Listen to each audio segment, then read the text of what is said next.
जय हिंद साथियों। इस क्लास में हम देखेंगे उष्णकटिबंधीय क्षेत्र क्या होता है। उष्ण मतलब गर्म, यानी कि गर्म क्षेत्र को उष्णकटिबंधीय क्षेत्र कहते हैं।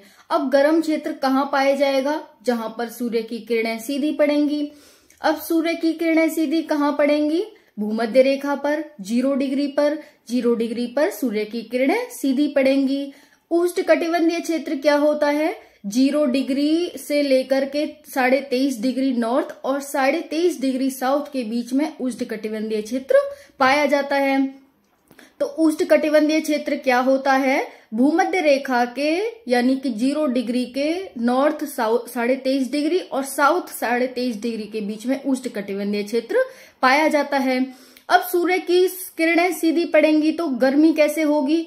जब आपको पता है कोई भी चीज सीधी पड़ती है तो उसमें सघनता होती है, वो डायरेक्ट पड़ती है, उसकी जो किरणें हैं वो इधर उधर नहीं बिखर पाती हैं और इससे जो गर्मी है उसमें सघनता होगी और इससे ज्यादा गर्मी पड़ेगी। समझ रहे हो ना? जब कोई भी चीज तिरछी पड़ेगी तो फैल जाएगी और जब वो सीधी जाएगी तो एकदम एक्यूरेट जगह पर जाएगी और वहां पर बहुत ज्यादा गर्मी पैदा कर देगी। तो सूर्य की किरणें इक्वेटर पर सीधी पड़ती हैं, इसी वजह से वहां पर बहुत ज्यादा गर्मी होती है। तो आप सभी को समझ आ गया कि इक्वेटर क्या है। 0 डिग्री को हम इक्वेटर यानी भूमध्य रेखा कहते हैं। उष्णकटिबंधीय क्षेत्र कैसा क्षेत्र होता है? गर्म क्षेत्र होता है, जहां पर सूर्य की किरणें सीधी पड़ती हैं और जहां पर सूर्य की किरणें सीधी पड़ेंगी उनमें सघनता होगी, जिससे गर्मी ज्यादा होगी। अब गर्मी होने की वजह से वहां पर क्या क्या घटनाएं घटेंगी हम देखते हैं। जहां पर गर्मी ज्यादा होगी तो पानी का वाष्पीकरण ज्यादा होगा, यानी कि पानी बाष्प बनकर ऊपर जाएगा और वहां पर गरम गरम लू चलेंगी, हवाएं चलेंगी, तो जिससे कि धूल के कण उस पानी के साथ मिक्स होकर इन्वायरमेंट में बहुत ऊपर तक चले जाएंगे।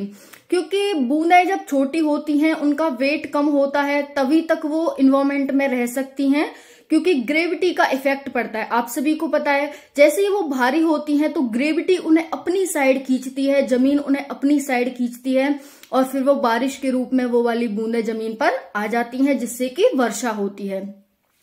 तो भूमध्य रेखा पर सबसे ज्यादा गर्मी पड़ती है। गर्मी होने की वजह से वाष्पीकरण होता है, वाष्पीकरण से ऊपर जाके बूंदें इकट्ठी होती हैं, जिसे हम संघनन कहते हैं और संघनन के बाद वर्षण हो जाता है, यानी कि वर्षा होती है। और जहां पर ज्यादा वर्षा होती है वहां पर घने वन पाए जाते हैं, वनों में बहुत सारी विविधता होती है, बहुत सारे जीव जंतु पाए जाते हैं। और जहां पर बहुत सारे वन पाए जाएंगे वहां पर बहुत सारा व्यापार का लोगों के लिए साधन होगा। बहुत सारी जड़ी बूटी और बहुत सारी लकड़ियां, तरह तरह की हल्की लकड़ी, भारी लकड़ी, भिन्न भिन्न प्रकार की वहां पर लकड़ियां पाई जाती हैं और वहां पर लोगों की व्यापार का साधन होता है।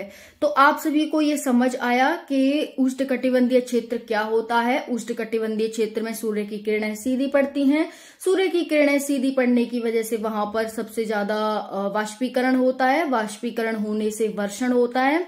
वर्षण होने की वजह से वहां बहुत घने वन पाए जाते हैं। घने वन पाए जाने की वजह से वहां लोगों के व्यापार का साधन होता है और वहां पर लोग बड़ी संख्या में रहते हैं। और क्योंकि बारिश होती है तो वहां पर बहुत सारी नदियां पाई जाती हैं, जैसे आपने देखा है अमेजन नदी हो गई, अफ्रीका में कॉन्गो, जायरे, ये नील नदी हो गई, ये सारी नदियां हो गई।